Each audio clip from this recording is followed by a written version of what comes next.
वंदे मातरम वंदे मातरम वंदे मातरम जय हिंद जय हिंद जय हिंद जय हिंद ৭৭তম ২৬শে জানুয়ারি পালন করুন पालन करो पालन करो ৭৭তম ২৬শে জানুয়ারি পালন করুন पालन करो पालन करो আজ আমাদের শুভ দিন जय हिंद जय हिंद আজ আমাদের শুভ দিন जय हिंद जय हिंद वंदे मातरम वंदे मातरम वंदे मातरम वंदे मातरम जय हिंद সবাইকে সুপ্রভাত। আজকের এই শুভ দিন 26শে জানুয়ারি। 26শে জানুয়ারিতে আমরা জানি যে আমাদের ভারতবর্ষের 1950 সালে সংবিধান কার্যকারী হয়। তার আগে যে প্রেক্ষাপট সেগুলো আমি ছোট্ট আকারে আপনাদের সামনে তুলে ধরার চেষ্টা করছি। আপনারা অনেকেই হয়তো সে বিষয়ে জানেন। এবং এই যে এই সংবিধানটা এই দিনেই কেন হলো বা কেনই এই সংবিধান স্বাধীনতার আন্দোলন কেন হলো, এর সঙ্গে এটা সম্পূর্ণভাবে জড়িত।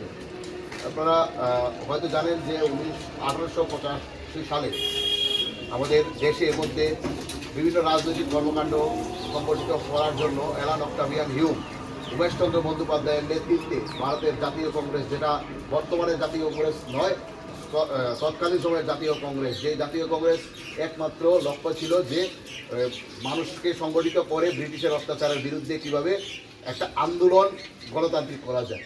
সেই আন্দোলনের পটভূমি চলতে চলতে যখন 1928 সাল আসে, 1928 সালে যখন কলকাতা অধিবেশন শুরু হয়, সেই কলকাতা অধিবেশনে আমাদের দেশনায়ক নেতাজি সুভাষচন্দ্র বসুর নেতৃত্বে যখন এই অধিবেশনের প্রাক মুহূর্তে সমগ্র অবিভক্ত বাংলার যে বাঙালিরা ছিল বা বিপ্লবী সংগঠন ছিল, অনুশীলন সমিতি থেকে শুরু করে বিভিন্ন সংগঠন, সেই সকল বিপ্লবীদের নিয়ে সুভাষচন্দ্র বসু বেঙ্গল ভলেন্টিয়ার্স নামে একটি সংগঠন তৈরি করেন। যেই সংগঠন এত বেশি চাপ সৃষ্টি করে সেখানকার সময়ের যে শীর্ষ নেতৃত্ব ছিল কংগ্রেসের, মহাত্মা গান্ধী যিনি ছিলেন, ওনার উপর প্রভাব বিস্তার করতে সক্ষম হন। এবং সেই প্রভাবের ফলে লাহোরের যে অধিবেশন হয়েছিল পরবর্তী সময়ে 1930 খ্রিস্টাব্দে, সেই 1930 খ্রিস্টাব্দে রা নদীর তীরে তখন প্রথম ভারতের জাতীয় কংগ্রেস তৎকালীন সময়ে তারা ঘোষণা করে যে আমরা পূর্ণ স্বাধীনতা বা পূর্ণ স্বরাজ যেটাকে বলে, তো পূর্ণ স্বরাজের দাবি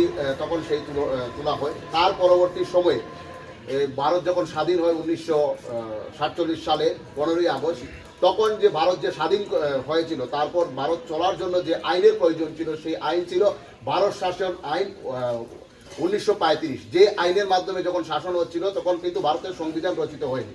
তো 3 বছর ধরে, প্রায় 2 বছর 11 মাস 18 দিন ধরে এই সংবিধান, ভারতের যে সংবিধান, সেটা লিখিত আকারে প্রকাশ করা হয়। এবং সেই সময় যে সংবিধান সভায় যতজন সদস্যরা ছিলেন, সেই সদস্যদের মধ্যে প্রায় সবাই সেই সময় সেখানে যে ভারতের লিখিত যে সংবিধান, হাতে লেখা যে সংবিধান, হিন্দি এবং ইংরেজিতে সেখানে স্বাক্ষর করে। এবং সেটা 1949 সালের 26শে জানুয়ারি, যা আমরা কিছুদিন আগে 2025 সালের 26শে নভেম্বর আমরা সেটা পালন করলাম সংবিধান দিবস হিসাবে। সেই সংবিধান দিবসে সেটা গৃহীত হয় এবং সেটা কার্যকারী হয় আজকের দিনে 1950 সালের 26শে জানুয়ারি 10:18 সেটা কার্যকর প্রথম হয়েছিল। সেই হিসাবে সেই দিনটাকে আমরা স্মরণ রাখার জন্য, যেহেতু আমরা 1930 সালের 26শে জানুয়ারি প্রথম স্বরাজ দিবস হিসাবে ঘোষণা করা হয়েছিল, সেই সময়টাকে প্রাসঙ্গিক রাখার জন্য, সেই আবেগটাকে প্রাসঙ্গিক রাখার জন্য এই সংবিধানটা আমরা এই দিনে গ্রহণ করি। এখন বলছে সংবিধান কি? সংবিধান হচ্ছে আপনার আমার জীবনে বেঁচে থাকার এবং এই রাষ্ট্র সার্বভৌমত্ব বেঁচে থাকার জন্য কীভাবে সেটা চলবে, তার জন্য এই সংবিধান রচিত হয়েছিল। এই সংবিধান যিনি রচনা করেছিলেন, যিনি অসুস্থ অবস্থায় উচ্চ রক্তচাপ এবং ডায়াবেটিসে আক্রান্ত হয়েও 100 দিন এই সংবিধানের বিশেষভাবে বিস্তারিতভাবে আলোচনা করেছিলেন, তিনি আর কেউ ছিলেন না, সেই দলিত গড়ের সন্তান ডক্টর ভীমরাও আম্বেদকর। সেই ডক্টর ভীমরাও আম্বেদকরের যে ড্রাফট কমিটি, খসড়া কমিটি, সেই খসড়া কমিটির প্রধান থেকে তিনি সেখানে ছিলেন। এবং সেই খসড়া কমিটি তাকে যিনি সাহায্য করেছিলেন, তিনি ছিলেন আর কেউ নয়, মহান বাঙালি সে SN মুখার্জি, যিনি তার সম্পূর্ণ আইনি ব্যাখ্যা দিয়েছিলেন।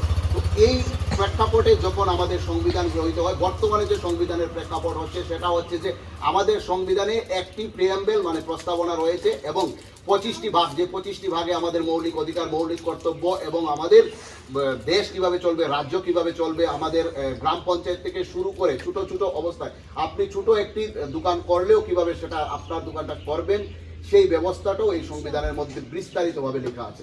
তারপর আসছে যে 25টি ভাগের পর 448টি আর্টিকেল আছে এবং এই 448টি আর্টিকেলের মধ্যে দেওয়া আছে যে আপনার উপর যদি কেউ অত্যাচারিত হন, আপনার যদি কোনো অধিকারের প্রয়োজন হয়, সেই অধিকারগুলো আপনি পেতে গেলে এই আর্টিকেলের মধ্যে বর্ণিত আছে। কিন্তু ভারতবর্ষে যখন সংবিধান রচিত হয়েছিল তখন আর্টিকেল ছিল মাত্র 395টি, কিন্তু পরবর্তী সময়ে 106, এখন পর্যন্ত 106 বার ভারতের সংবিধানকে সংশোধন করা হয়েছে, অ্যামেন্ডমেন্ট করা হয়েছে। এই সংবিধান অ্যামেন্ডমেন্টের মাধ্যমে ভারতের সংবিধান এখন বর্তমানে 25টি পার্ট আছে, 25টি পার্ট এবং 448টি আর্টিকেল আছে এবং 12টি মানে শিডিউল, যে শিডিউলের মধ্যে আপনারা হয়তো আমরা যারা ত্রিপুরায় আছেন আপনারা জানবেন যে 6 শিডিউল, এই 6 শিডিউলের মতন এরকম 1, 2, 3, 4 করে 12টি শিডিউল আছে। এই হচ্ছে মোটামুটি আমাদের সংবিধানের যে রূপরেখা, বর্তমান যে রূপরেখা।